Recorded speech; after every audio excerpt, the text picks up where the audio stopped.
আমার বছর যদি তরমুজ যদি লাল হয় তাহলে মোটামুটি তরমুজটা লাল হবে না সব দেবে এখন দেখা যাবে। এখন মিষ্টি হলো বাতি, এখন মশলা থেকে গেছে। তরমুজটা কাটেন।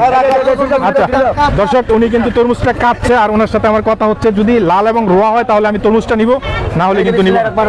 আচ্ছা দেখেন, আর ওজন হচ্ছে 10 কেজি। আমি 300 টাকা দিয়ে নিয়ে তরমুজটা নিয়েছি, আর না হলে আমার 500 টাকা আরো বেশি দিতে হবে যদি ভালো হয়, আর না হলে কিন্তু আপনার 5000 টাকা জরিমানা। আচ্ছা দেখি আপনার লাল হয় কিনা দেখি। দর্শক আপনারা ওয়েট করুন, আসলে তরমুজটার ভেতর থেকে কি অবস্থা আমরা একটু দেখার চেষ্টা করব। আরো বড় করে কাটেন, তাহলে আরো বড় করে কাটেন, সমস্যা নাই। একটু ভালো হলে আমি নিব, কোনো সমস্যা নেই। বড় করে কাটেন, বড় করে কাটেন।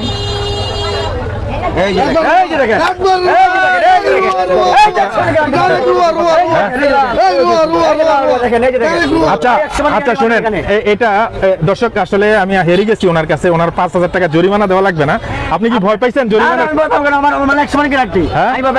আপনি 5000 টাকা জরিমানার কথা শুনে ভয় পাইছেন কিনা? আমি তো নিজে গ্যারান্টি আমি। আচ্ছা